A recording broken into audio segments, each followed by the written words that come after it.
ज़वील एहतराम मशाइख सादात हाज़रीन अहले सुन्नत व जमाअत, अस्सलामु अलैकुम व रहमतुल्लाहि व बरकातुहू।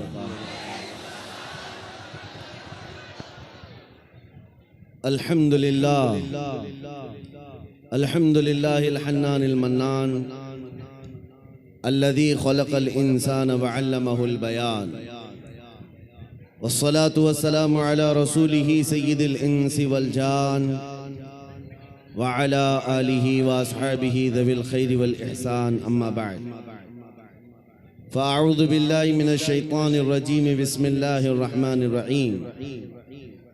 अन्नबिय्यु औला बिल मुअमिनीन मिन अनफुसिहिम, सदक़ल्लाहु मौलानल अज़ीम। बारगाह रिसालत मुआब सल्लल्लाहु तआला अलैहि वसल्लम में एक बार दुरूद पाक का हदिया पेश करें। अल्लाहुम्मा सल्लि अला सय्यिदिना व मौलाना मुहम्मदिन मअदनिल जूदि वल करम व आलिहि व अस्हाबिहिल किराम व इब्निहिल करीम व बारिक व सल्लिम सलातन दाइमतन सरमदन अबदा। ये मेरी बड़ी सआदत और खुशनसीबी की बात है कि पटना में उतरने के बाद रबीउल अव्वल का चांद नजर आया है। आज मेरी शुरुआत रबीउल अव्वल की आपके इस शहर से हो रही है। पहले तो हम सिर्फ पटना की सियासत ही जानते थे, सियासी हलचल यहाँ की, अखबारों की गर्मी नजर आती थी, लेकिन आज उतरने के बाद इश्क़ रसूल की गर्मी भी देखने को मिल रही है। यकीनन छोटी जगह जरूर है। नाज़िम इजलास कफील अंबर साहब से आप सुन रहे थे, यहाँ पर बैठे रह जाना, जमे रह जाना, ये भी अपने आप में इश्क का एक कमाल है। अभी बैठे बैठे दो चीजें आप महसूस कर रहे होंगे। मुझसे पहले एक नात मद्दाह रसूल शाकिर साहब पढ़ रहे थे और निजामत कफील अंबर साहब कर रहे थे। दोनों में एक कॉमन चीज दिख रही थी, पीछे से सुनने वाला दोनों को भी नहीं पहचान सकता कि इतनी उम्र वाला इतनी सुरीली आवाज में नात पढ़ता हो और इतना दुबला पतला आदमी इतना गरज कर नारे लगाता हो। दोनों भी समझ से बाहर थी। इस उम्र का आदमी इतनी मीठी आवाज में नात पढ़ रहा है और दूर से सुनने वाला कफील साहब के नारे को यह समझता होगा कि बहुत बड़ा हट्टा कट्टा आदमी होगा। लेकिन मेरे अजीजों, ये बात मैं इसलिए अर्ज कर रहा हूँ कि बचपन से हम सुनते आए हैं, मोहम्मद के गुलामों में बुढ़ापा आ नहीं सकता। रसूल करीम सल्लल्लाहु ताला अलैहि वसल्लम की गुलामी में जो बाल सफ़ेद हो जाएं तब भी बूढ़ा नहीं है, जिस्म अगर गल जाए तब भी कमज़ोर नहीं है। बाकी अगर हुजूर से दूर होकर हट्टा कट्टा पहलवान भी हो तो हमारी ठोकरों में है, और हुजूर से वफा करता है, व्हील चेयर पर बैठा है, तब भी वो हमारा इमाम है, वो हमारा इमाम है। दुनिया जानती है ताकत व कुव्वत इस कुर्सी का नाम नहीं है, ताकत व कुव्वत इश्क़ मुस्तफ़ा का नाम। अज़ीज़ान गिरामे वक़ार, असल जिंदगी क्या है इसको आज महसूस करने की जरूरत है। सुभान अल्लाह। हम अपनी तारीफ पसंद नहीं करते, ये उनकी मोहब्बतें हैं जो इस तरह से हमें बुलाते हैं। मैं नबी करीम सल्लल्लाहु ताला अलैहि वसल्लम के दरबार आली जाह के गुलामों का एक अदना कुत्ता होने पर फख्र महसूस करता। सगे तैबा सब कह के पुकारे बेदम। बेदम वारसी ने ये दुआ किया था, या रसूल अल्लाह, सारी दुनिया मुझे मदीने का कुत्ता कहकर पुकारे, सगे तैबा सब मुझे कह कर के पुकारे बेदम, यही रखियो मेरी पहचान मदीने वाले। ए मेरे अजीजों, आज हमें फख्र इसी बात पर होना चाहिए कि दुनिया मुझे नबी के नाम से जोड़ करके पहचाने, हुजूर की गुलामी में मुझे पहचाने। मेरे मनसब से, मेरे ओहदे से, मेरे माल से, मेरी जायदाद से, मेरे खानदान से नहीं। दुनिया अगर हुजूर की गुलामी से पहचानती है तो इससे बड़े कमाल की बात नहीं है।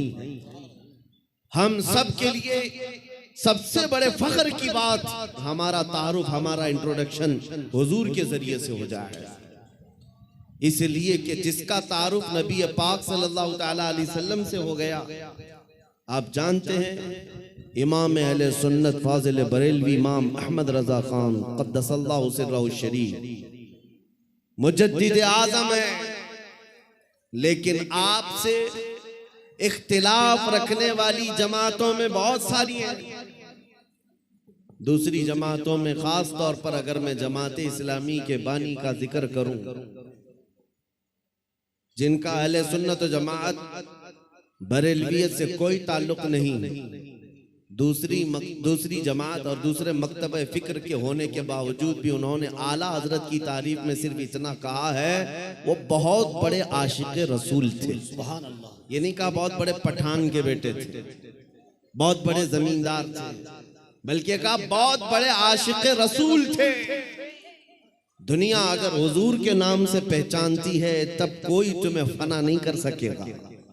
नाम तुम्हारा हमेशा रह जाएगा, बेनिशानों का निशान मिटता नहीं, मिटते मिटते नाम हो ही जाएगा।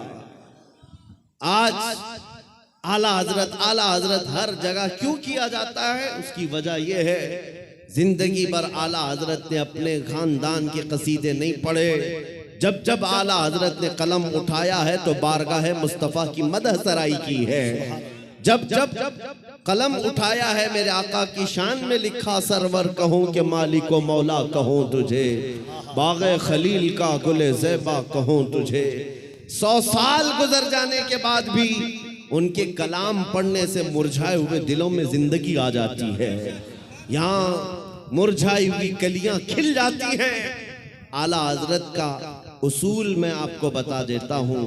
आला हजरत जिस उसूल पर चल रहे थे वो उसूल ये था रसूल पाक के सिलसिले में कि उनकी बात करो हर दिल पे राज करो, उनकी बात करो हर दिल पे राज करो। ये बहुत अजीम फार्मूला मैं आपको बता रहा हूँ। हुजूर की बात करो, फिर देखना दुनिया तुम्हें कभी फरामोश नहीं करती और ना ही तुम्हारे मकाम और मनसब को कोई दूसरा धक्का लगा सकेगा। हुजूर की बात करो। आज हमारे दरमियान इख्तिलाफात ने जो जन्म लिया है उसकी एक असल वजह यह भी नजर आती है कि हम असल को छोड़कर फरा में लग गए। हम जगह जगह छोटी छोटी जमातें बनाकर, छोटे छोटे हलके बनाकर उसके प्रचार में लग गए, जबकि हमें चाहिए कि हमारी सारी एनर्जी बादशाह आजम की तारीफ में खर्च हो, हुजूर अकरम सल्लल्लाहु ताला अलैहि वसल्लम के लिए वक्फ हो जाओ। इसलिए कि आला हज़रत इमाम अहले सुन्नत को हमने देखा पूरी जिंदगी। देखो, आपसे किसी ने पूछा अगर आपका तारुफ क्या है, आपका इंट्रोडक्शन क्या है, उन्होंने अपने बाप दादा परदादा के नामों को गिनाते हुए नहीं कहा मैं फलां फलां फलां फलां का बेटा हूं, बल्कि अपने तारुफ में कहा है उस गली का गधा हूं मैं जिसमें मांगते ताजदार फिरते हैं, वो सुए लालाजार फिरते हैं, तेरे दिन ए बहार फिरते हैं, ए रजा जाने आना दिल तेरे नगमों पे निसार, बुलबुले बाग मदीना तेरा कहना क्या है। उन्होंने दुनिया को अगर तारुफ कराया है तो नबी के वास्ते से कराया है। आपको बताता हूं उनका मकाम ये था इश्क रसूल में फना होने का। मेरे मुर्शिद गिरामी हुजूर ताजुश शरिया रहमतुल्लाह तआला अलैह एक शेर की तशरीह करते हुए फरमाते हैं, आला हज़रत ने एक हमद लिखी है, वही रब है जिसने तुझको हमतन करम बनाया, हमें भीख मांगने को तेरा आस्था बताया। इस हमद के आखिर में आला हज़रत ने एक शेर लिखा है, अरे ऐ खुदा के बंदो कोई मेरे दिल को ढूंढो, अभी पास था यही तो अभी क्या हुआ खुदाया। दिल किसको कहते हैं मैं आपको बता रहा हूं। जिंदगी हम सब के पास है, हम किसके लिए जी रहे हैं, हम क्या करने के लिए जी रहे हैं, या आज हमें महसूस करना है।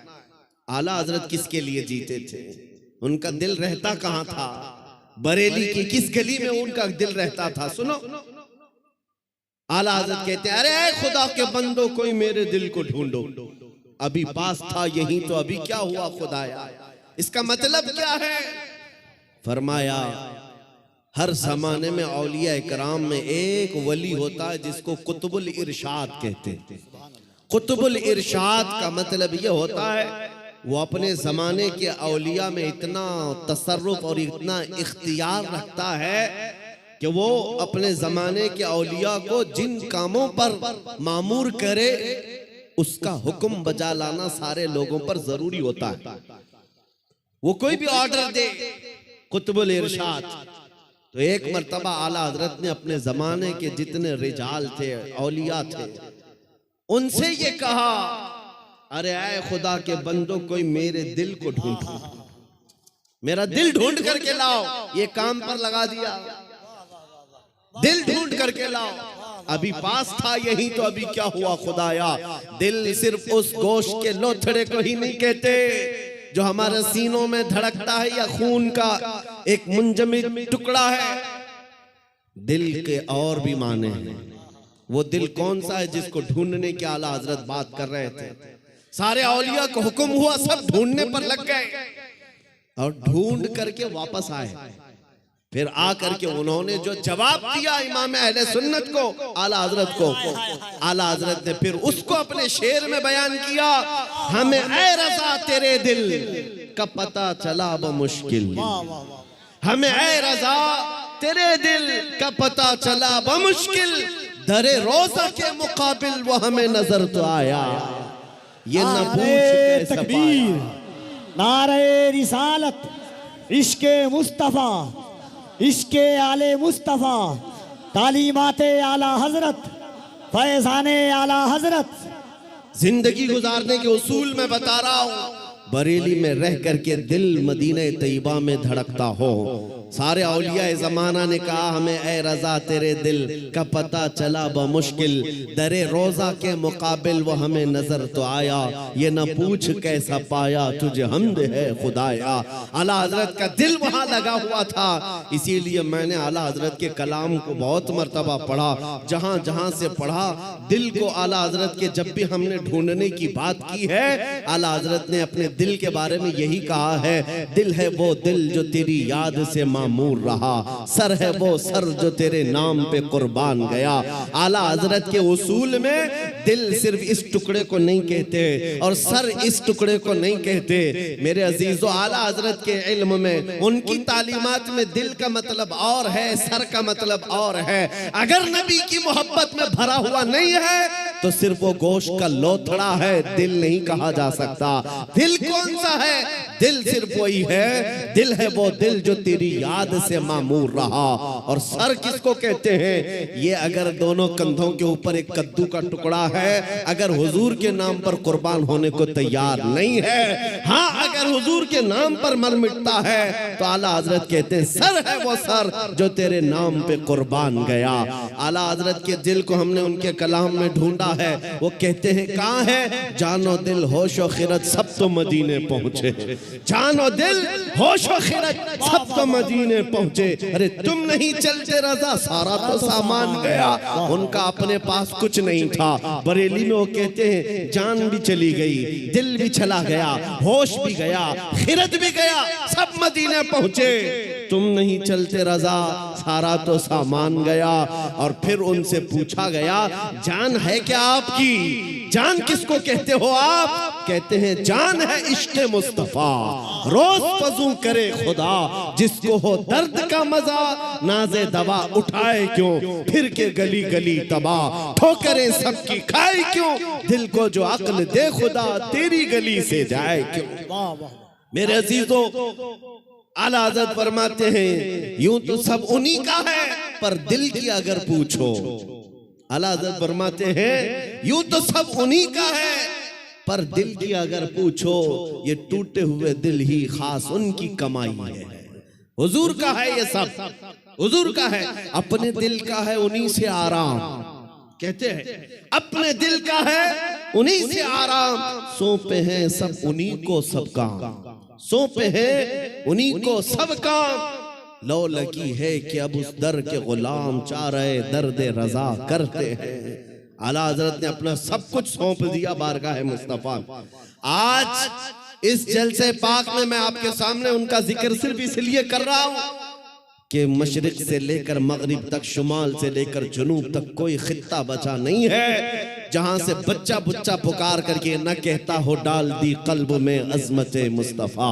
सैयदी आला हजरत पे लाखों सलाम।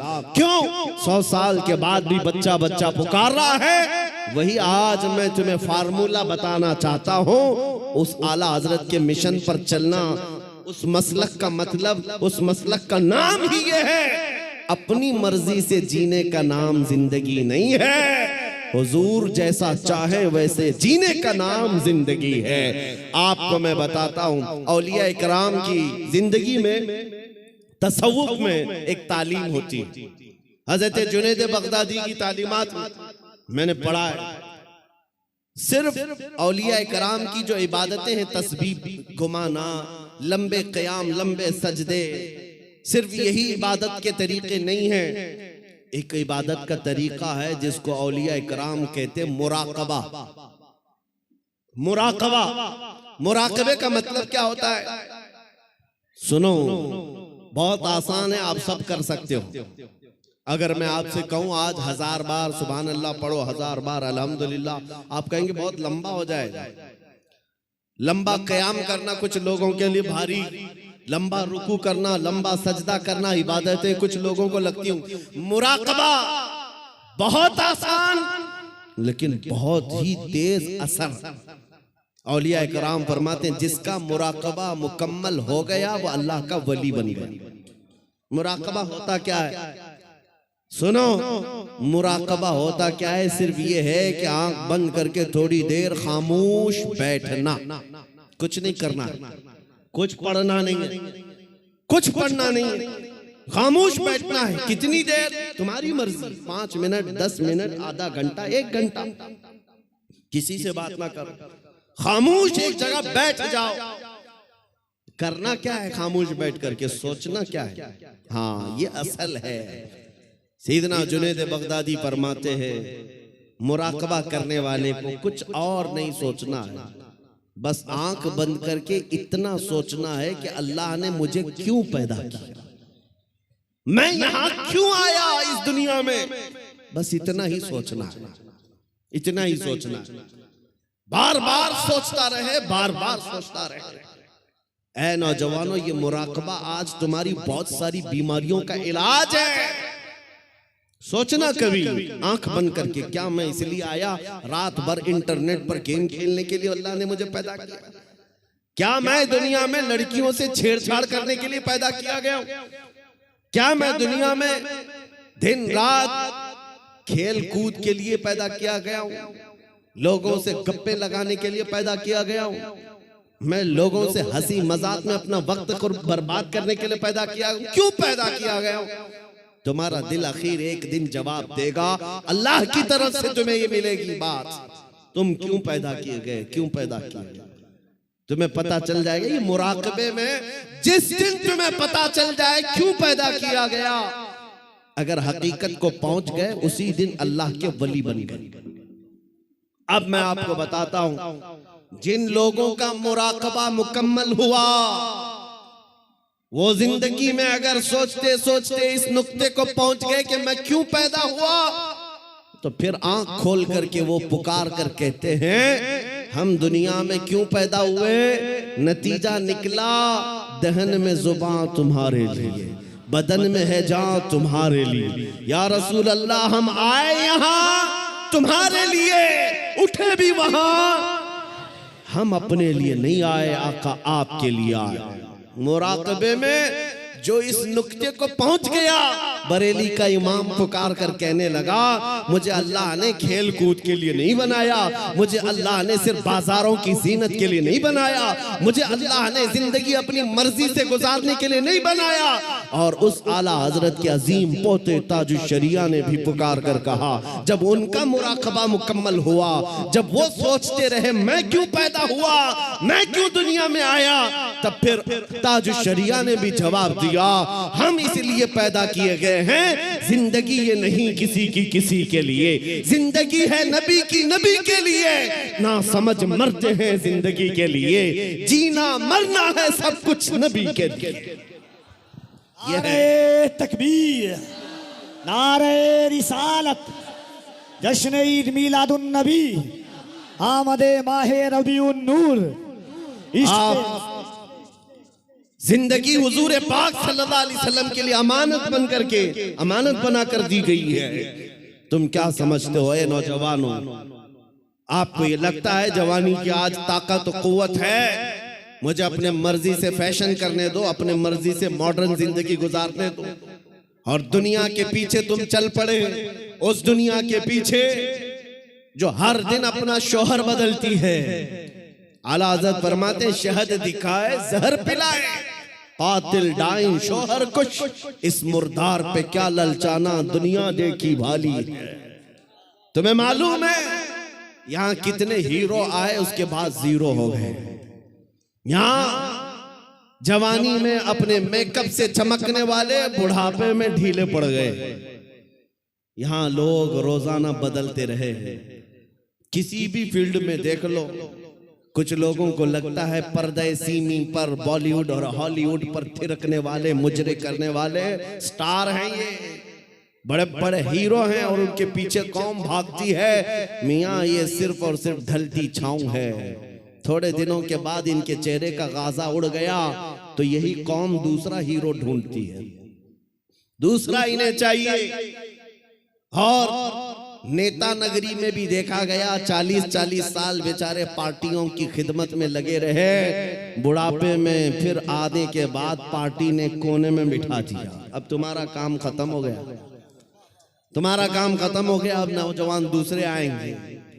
लेकिन मेरे अजीजों, एक मकतबा मैंने ऐसा देखा, एक मदरसा ऐसा देखा, यह हुजूर के गुलामों का है। यहाँ जितना बूढ़ा होता है उतनी इज्जत बढ़ती जाती है, जितना बूढ़ा हो जाए उतनी इज्जत बढ़ती चली जाती है।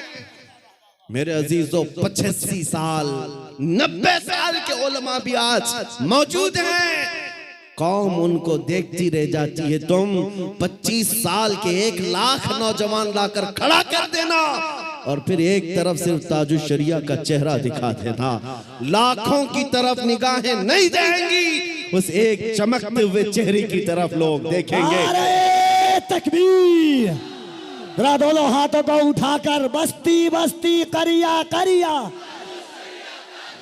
बस्ती बस्ती करिया करिया, इल्म का सूरज फैज का दरिया। अजीजा निगराम वकार, मैं ये बातें इसलिए अर्ज कर रहा हूं कि इन बुजुर्गों ने जो खूबसूरती हासिल की है वो पाउडर लाली के मेकअप से नहीं, मेरे मुस्तफा के कदमों से हासिल की है, नबी पाक की वाबस्तगी से मिली है। लोगों को आज ये लगता होगा, मैं आपको बताऊं, तहदीस नेमत के लिए कह रहा हूं, मैं अपनी बड़ाई अपनी फजीलत की बात नहीं कर रहा हूं। किसी को अगर ये लगता हो कि सोशल मीडिया की वजह से इनको बहुत ज्यादा लोग चाहने लग गए, सोशल मीडिया यूट्यूब इंस्टाग्राम सब इन्होंने फैला रखा है, इसलिए भीड़ जमा हो गई, हजारों लोग सोशल मीडिया पर हरकतें कर रहे हैं, बहुत वहां मैदान में मौजूद हैं, मगर मेरे अजीजों ये मेरे फन का कमाल नहीं है। आज जहां जाएं परवानों का हुजूम जो मेरे सामने नजर आता है, बात सिर्फ इतनी है, जब तक के मदीने से इशारे नहीं होते, रोशन मेरी किस्मत के सितारे नहीं होते, ये नाज़ी अंदाज हमारे नहीं होते, झोली में अगर टुकड़े तुम्हारे नहीं होते, जब तक बिके न थे तो कोई पूछता न था, या रसूल अल्लाह तुमने खरीद कर हमें अनमोल कर दिया। नारे तकबीर, नारे रिसालत, नाजदारे खत्मे नबूवत, नामूसे मुस्तफा, अजमते मुस्तफा, शौकते मुस्तफा।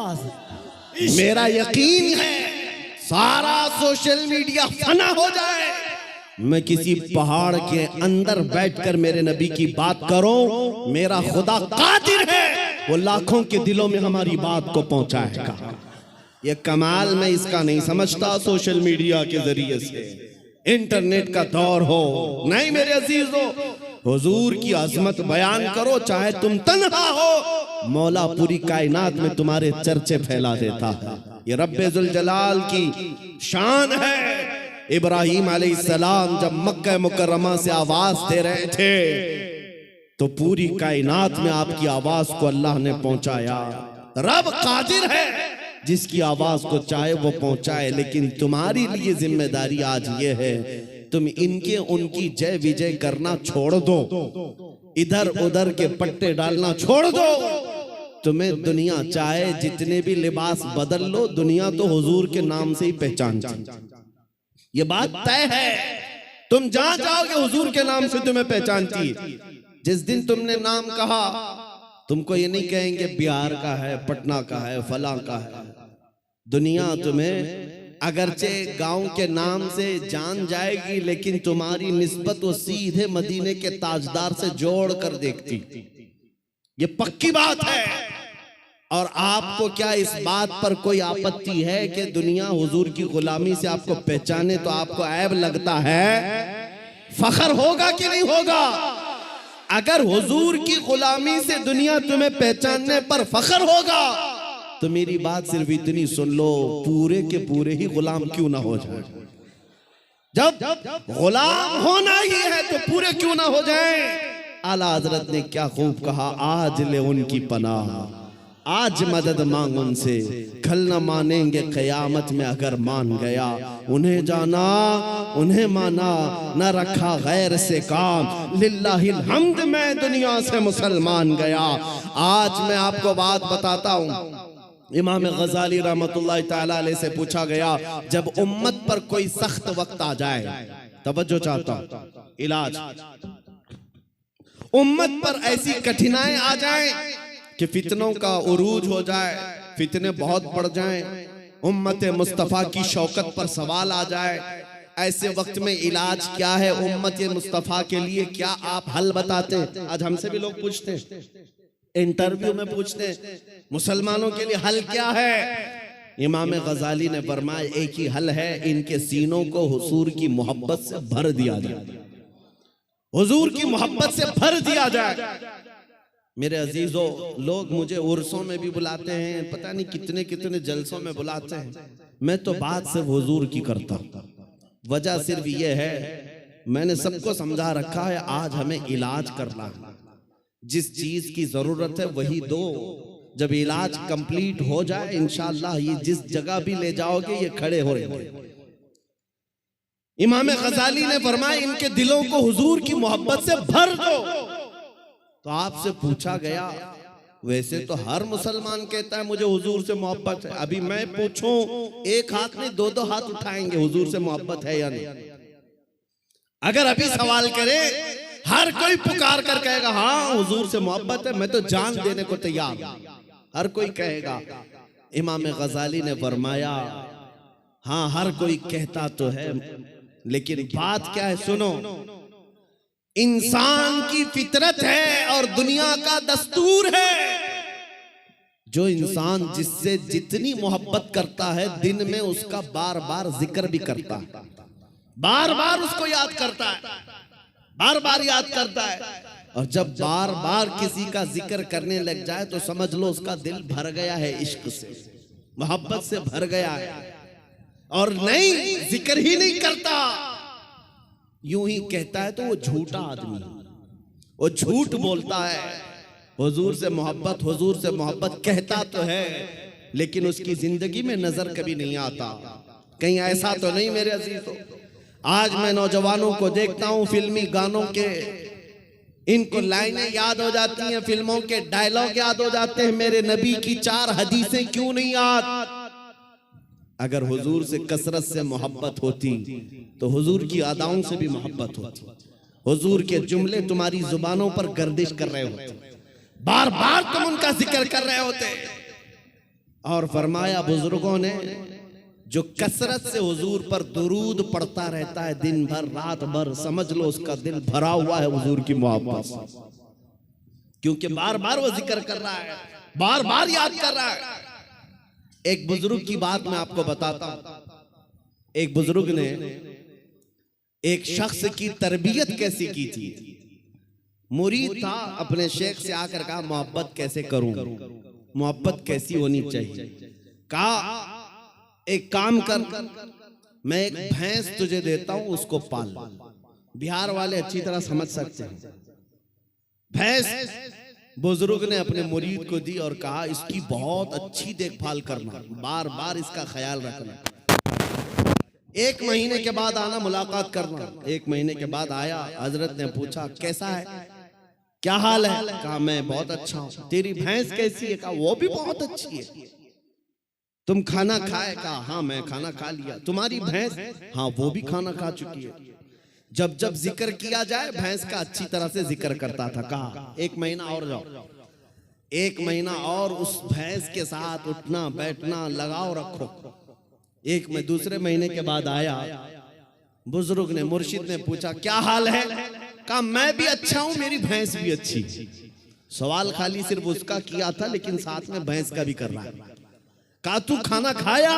कहा मैं भी खाना खा चुका, मेरी भैंस भी खा चुकी। कहा तू नहा लिया। कहा मैं भी नहाया हूं, मेरी भैंस भी नहाई। जो जो बात करे अपने साथ अपनी भैंस का भी जिक्र। बुजुर्ग ने कहा 1 महीने और अपनी भैंस से करीब रहे, उसके बाद फिर तीसरे महीने मुलाकात करेंगे। 3 महीने गुजर गए। 3 महीने के बाद जब वो आया तो बुजुर्ग मुर्शिद ने पूछा क्या हाल है। कहा मेरी भैंस बहुत अच्छी है। अब जुमला बदल गया। अभी खैरियत इसकी पूछी जा रही है, जवाब ये अपनी भैंस का दे रहा है। पूछा बुजुर्ग ने खाना खा चुका। कहा मेरी भैंस तो खा चुकी। तू नहाया। कहा मेरी भैंस तो नहा चुकी। मेरे अजीजों ये मिसाल बिला तशबीह बिला तमसील। उस बुजुर्ग ने कहा मोहब्बत ऐसी होनी चाहिए जब इंसान को पूछा जाए तो अपने आप को भूल जाए, अपने महबूब का जिक्र करने लग जाए। जब वो कमाल को पहुंचता है सिर्फ उसकी आंखों में अपने महबूब के जलवे हों। और बरेली के इमाम को हमने पढ़ा है, कोई आया बंदा गुलाब का फूल तोहफे में पेश करने के लिए, ला करके दिया, कहा इसको कबूल कर लीजिए। दुनिया में लोग गुलाब तोहफे में एक दूसरे को देते लेते हैं। इमाम फाजिल बरेलवी उस गुलाब को कबूल तो करते हैं, देखते हैं, उसके बाद मुस्कुरा कर कहते हैं ये दुनिया का गुलाब है, सुबह खिलता है शाम में मुरझा जाता है। मैं उस गुलाब से मोहब्बत करता हूं जो कभी मुरझाता नहीं है, जो जब से खिला है कभी मुरझाता नहीं। और उसके बाद कहना शुरू कर दिया सरताब कदम है तने सुल्तान ज़मन फूल, लब फूल दहन फूल ज़कन फूल बदन फूल। वल्लाह जो मिल जाए मेरे गुल का पसीना, मांगे न कभी इत्र न फिर चाहे दुल्हन फूल।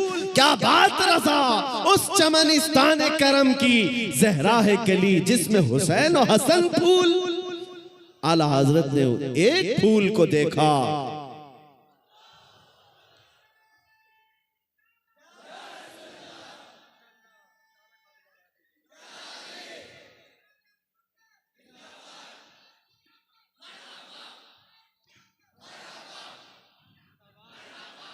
हुजूर पाक सल्लल्लाहु ताला अलैहि वसल्लम का जिक्र आया। आला हजरत ने सारे फूल फूल फूल पर एक नात ही लिख दी। यह इश्क का दर्जा होता है, जिक्र अपने महबूब का ज्यादा करे, अपना नहीं। यहाँ लोग तुर्रम खां बने हुए अपने ही बड़ाइयां करने लग गए। आला हजरत ने अपनी तो छोड़ो, किसी दुनियादार की तारीफ करने पर भी रजामंद नहीं हुए। जब किसी ने कहा भी किसी का कसीदा लिख दो तो आपने यही जवाब में कहा करो मद है अहले दुवल रजा, पड़े इस बला में मेरी बला। मैं गदा हूं अपने करीम का, मेरा दीन पा रहे ना नहीं, मेरा दीन रोटी का टुकड़ा नहीं है, मैं तो गदा हूं अपने करीम का। आज उस मोहब्बत की जरूरत है, आज उस कमाल के इश्क की जरूरत है। मैं आपसे पूछता हूं मेरे अजीजों, आप हुजूर पाक सल्लल्लाहु ताला अलैहि वसल्लम से बेहद मोहब्बत करते हैं, मुझे पता है, दिल से मोहब्बत करते हैं, लेकिन जिंदगियों में उसका इम्प्लीमेंट, उसका निफास क्यों नहीं कर पाते? जिस दिन हम कौल और फेल में एक हो जाएं, जो कह रहे हैं वही करने भी लग जाएं, तो समझ लो फिर आपने इश्क का कमाल पा लिया। फिर दुनिया तुम्हारी इन हस्तियों से खौफ खाने लग जाएगी जैसे कैसर और किसरा बादिया नशीन अरब से खौफ खाती थी। जब मदीने के सहरा से निकल करके बगैर चप्पल के पैबंद लगे कपड़े पहनकर सहाबा निकले थे, ईरान भी कांपने लग गया था, रोम भी कांपने लग गया था। उस वक्त की सुपर पावर ताकतों को अगर किसी ने धूल चटाया है, मेरे नबी के गुलामों ने धूल चटाया है। हुजूर के आशिकों ने उन्हें घुटने पर लाकर मजबूर कर रखा था। आपको पता है उनके नजदीक इज्जत क्या थी? आपको बताता हूँ, सैयदना उमर इब्ने खत्ताब रदियल्लाहु ताला अन्हु का दौरे खिलाफत है। मदीने से एक फौज निकली, किसरा को खत्म करके आती है। ईरान की हुकूमत जो किसरा कहलाती थी उस जमाने में खत्म कर दी गई। इस्लाम का परचम लहराया। वो दौर ऐसा था, सुपर पावर था उस वक्त ईरान, सुपर पावर ताकत थी। हजारों नहीं लाखों की फौज उनके पास थी। जब टुकड़े टुकड़े हो गए, सहाबा की हुकूमत आई, माले गनीमत हाथ आया, तो बहुत सारा माल वहां से मदीने लाया गया, उसमें कीमती सामान भी थे। उस वक्त मदीने तैयबा ईरान के बादशाह के दरबार में बिछाया जाने वाला सबसे महंगा कालीन भी मदीना आया, लाया गया। सहाबा ने उमर इब्ने खत्ताब अमीरुल मोमिनीन रदियल्लाहु ताला अन्हु के पास वो कालीन पेश किया।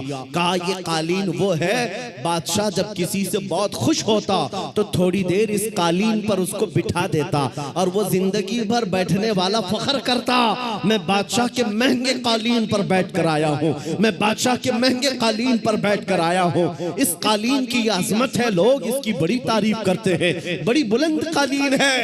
हम मदीने ले आए हैं। उमर इब्ने खत्ताब के पास दिया गया, कहा गया कि आप इसको सही जगह इस्तेमाल करें। मेरे अजीजों, सैयदना अमीरुल मोमिनीन उमर इब्ने खत्ताब ने उस कालीन को कबूल तो किया, ले जाकर के हुजूर के मिंबर पर या मेहराब पर या मस्जिद की सफों में नहीं लगाया, बल्कि कहा मस्जिद नबवी में दाखिल होने से पहले जो दरवाजा है उस दरवाजे के बाहर इस कालीन को फेंक दो। जो मस्जिद के अंदर आए वो अपने पैरों को पोंछ करके आए, पैरों को पोंछ कर अंदर आए, इसलिए कि किसरा बादशाह जिस पर बैठकर फख्र करता था, दुनिया को ये पता चल जाए वो मोहम्मद अरबी के गुलामों के धूल के बराबर होती।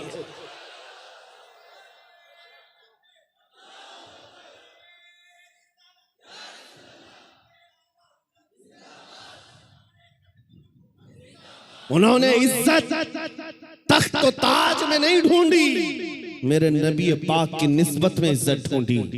आपको पता है एक साहबी हजरत नौमान एक बादशाह के यहाँ गए थे, तवज्जो, बादशाह के यहाँ मेहमान बुलाए गए थे, कासिद बनकर गए। बादशाह ने उनके आने पर कालीन बिछाया रेशम का और कुर्सी बिछाई सोने की कलई की हुई कि मोहम्मद अरबी का कासिद आ रहा है, एम्बेसडर आ रहा है, तर्जुमान है। लेकिन जैसे ही हजरत नौमान पहुंचे, वो कालीन को आपने तलवार से फाड़ दिया और निकाल दिया, जमीन पर चले।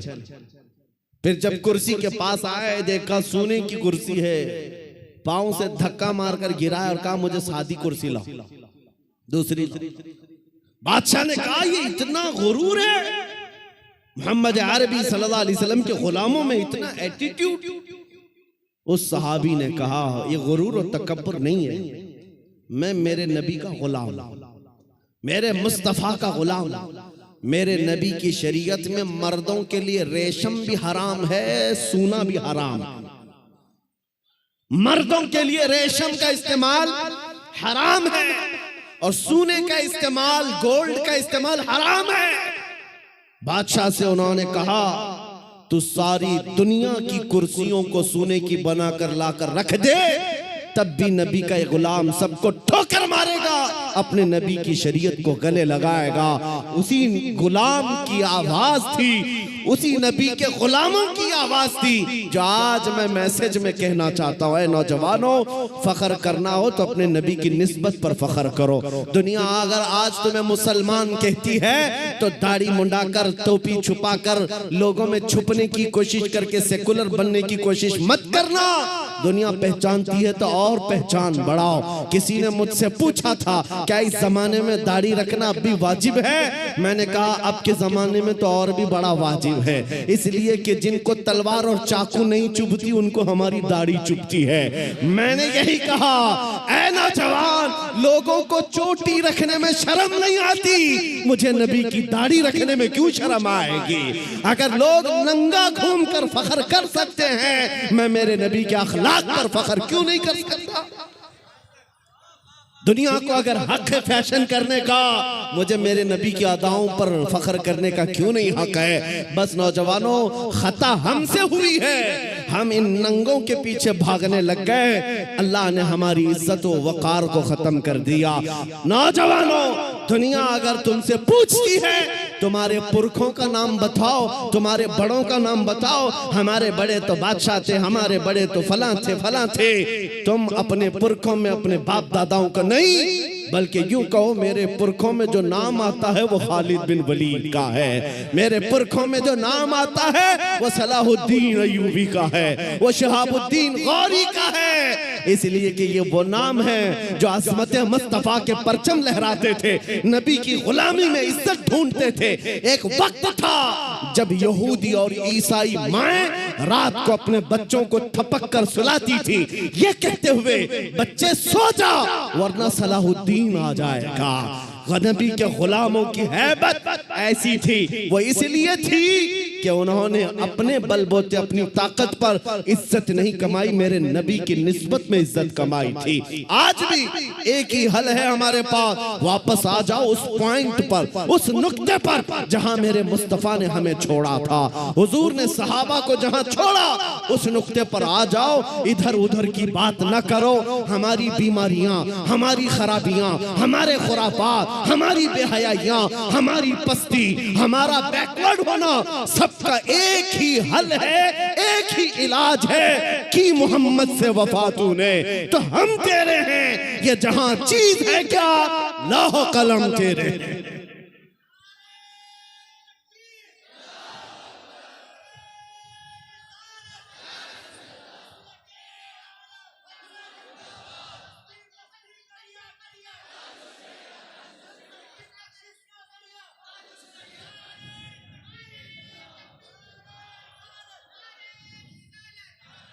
अब ये यकीन भी होने लग गया, अल्लाह की जात से मैं कभी नाउम्मीद नहीं और किसी मुसलमान को होना भी नहीं, नाउम्मीद ही नहीं। अब यकीन होने लग गया है हिंदुस्तान का सुन्नी मुसलमान जाग रहा है, बेदार हो रहा है। और इसी को कहा है इकबाल ने निकल करके सहरा से, जिसने उलट दिया था तख्ते रोमा को, सुना है कुदसियों से मैंने कि वो शेर फिर होशियार होगा। दुनिया आज खौफजदा इसी बात से है कि तुम उठ रहे हो, तुम बेदार हो रहे हो जाना पूरे तौर पर, डरो मत। तुम्हारा नाम किसी मुजरिम कौम से जुड़ा हुआ नहीं।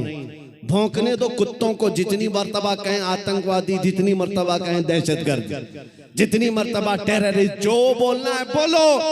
हम तुम्हारे बाप की जमीन पर नहीं जीते और ना ही तुम्हारी सर्टिफिकेट की जरूरत है। हम अल्लाह के बंदे हैं, रसूल के उम्मती हैं।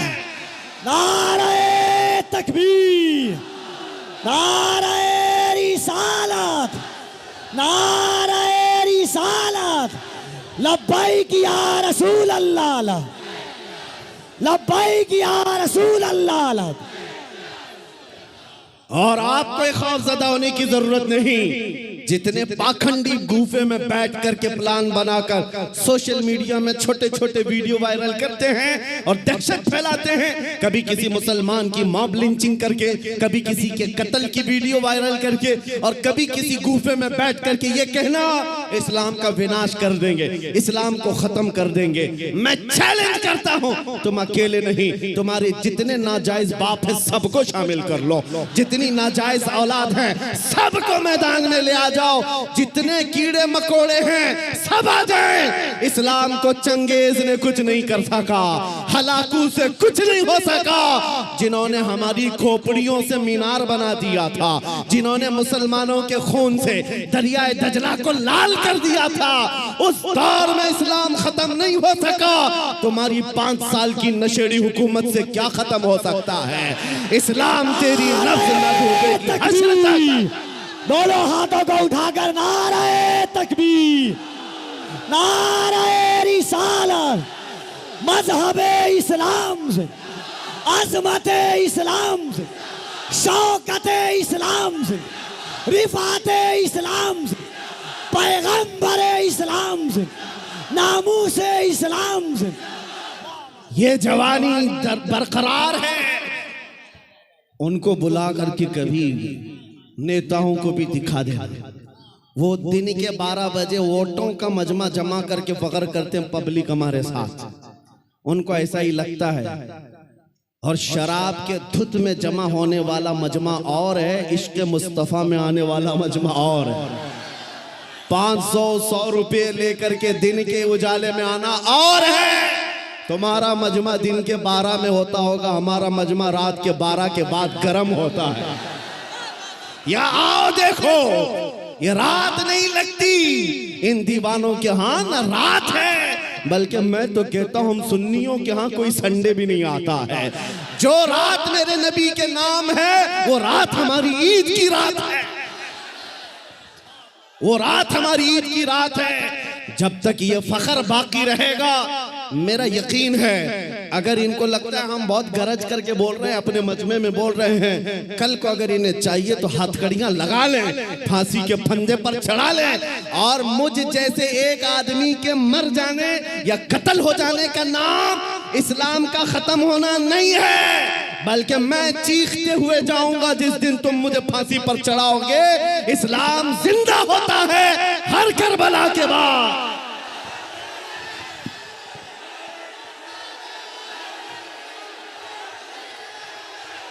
हेलो, लब्बैक लब्बैक या रसूल अल्लाह, लब्बैक लब्बैक लब्बैक या रसूल अल्लाह, लब्बैक लब्बैक लब्बैक या रसूल अल्लाह, लब्बैक लब्बैक लब्बैक या रसूल अल्लाह, लब्बैक लब्बैक लब्बैक या रसूल अल्लाह। नारे तकबीर। आज हुकूमत के नशे में आकर अगर कोई बार बार मेरे नबी की जात को इस्तेमाल करता है तो हमारे जज्बात बेकरार होते हैं।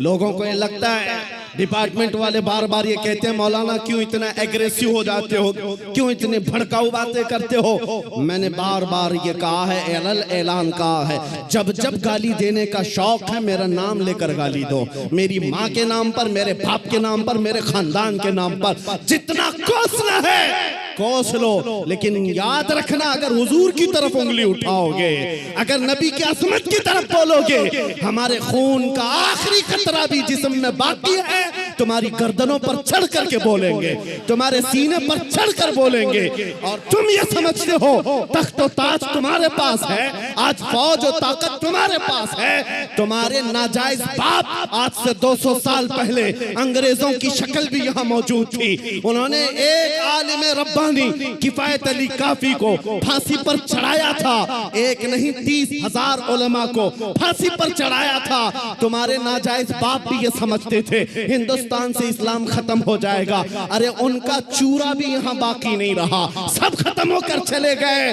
तुम भी अपने अंजाम का इंतजार करो, कुछ देर की खामोशी है, फिर शोर आएगा। आज कुत्तों का वक्त है, कल हमारा दौर आएगा। लब्बैक या रसूल अल्लाह, लब्बैक लब्बैक लब्बैक या रसूल अल्लाह, लब्बैक लब्बैक लब्बैक या रसूल अल्लाह, लब्बैक लब्बैक लब्बैक या रसूल अल्लाह, लब्बैक लब्बैक लब्बैक या रसूल अल्लाह, लब्बैक लब्बैक लब्बैक या रसूल अल्लाह। नारे रिसालत। लोग अगर ये पूछते हैं आपकी जज्बाती तकरीरों से होता क्या है, मैं सिर्फ इतना ही कहता हूं, क्या होता है पता नहीं, लेकिन मेरा यकीन ये कहता है मैं जज्बात में लाऊंगा, कोई बच्चा बुज़दिली से नहीं मरेगा इंशाअल्लाह। कोई नौजवान तुम्हारी जूतियां चाट करके नहीं मरेगा, तुम्हारे हाथों में फंस भी जाएगा, नबी नबी कहकर दुनिया से जाएगा। हम अपने जज्बात को जिंदा रखते हैं इसलिए कि जज्बात नहीं है तो वो नामर्द आदमी है। अगर जज्बात हुजूर के लिए जिंदा है उसी को मैं मर्द समझता हूँ, उसी को इंसान समझता हूँ। और जो बेगैरती की बात करते हैं, अरे मसलहत का भी ख्याल करो, हिकमत का भी ख्याल करो, हालात का भी ख्याल करो। ये हालात तुम्हें मुबारक, मुझे मेरे नबी की इज्जत मुबारक। अगर इन हालात में नबी की इज्जत महफूज नहीं है तो हम आजादी से घूम कर कौन से मजे उठा सकेंगे। वो सहाबा की बात तो सुनो, जब जंगे ओहद में ये बात मशहूर हो गई, हुजूर का कत्ल हो गया, सहाबा ने तलवारें छोड़ दी, हाथों से तलवारें छूट गई। इस वजह से कितने काफिरों ने सहाबा का कत्ल कर दिया, कत्ल हो गए 70 सहाबा।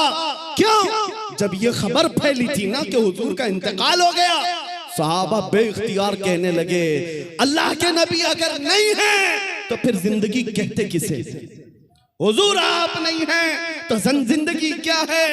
इसलिए ऐ सुन्नियों, आज हमारा जज्बा यही होना चाहिए, अगर हुजूर का नाम सलामत नहीं तो फिर हमारी जिंदगी किस काम की? हम किस खाक के लिए जीते हैं? आज के बाद तकलीफों से और मुसीबतों से घबराना नहीं, तुम अपने दीन पर अमल पैरा रहो। गैर कानूनी कामों की बात मैं नहीं करता, चाकू छुरी तलवार बंदूक की भी बात नहीं करता। मैं तो बात सिर्फ इतनी कहता हूँ, हुजूर का इश्क इतना भर लो कि तुम्हारे चलने फिरने से भी कीड़े फना हो जाए। हाँ, तुम्हारे किसी हथियार की जरूरत नहीं, तुम हुजूर के आशिक बनकर गलियों से घूमो, कुत्ते यूं ही मर जाएं। हाँ, पागल होकर मर जाएं, सिर्फ तुम्हारी खुशबुओं से मर जाएं। बात इतनी है। और मैं आज आखिरी बात ये कहता हूँ, सहाबा का मसलक यही था, उन्होंने कोड़े भी खाए, तलवारें भी खाई, जख्म भी खाए। एक साहबी साद इब्न रबी, जिनके 12 नेज़े लगे थे, पेट फट गया था जंगे ओहद में, फिर भी कह रहे थे जो आए हुए सहाबा, जाओ नबी को मेरा सलाम कह देना, मैंने उनकी हिफाजत का हक अदा नहीं किया। पेट फट गया, तब भी ये कहते थे, हम आज नरम नरम खाने खाकर, गरम गरम बिस्तरों पर सोकर सिर्फ यहाँ बैठ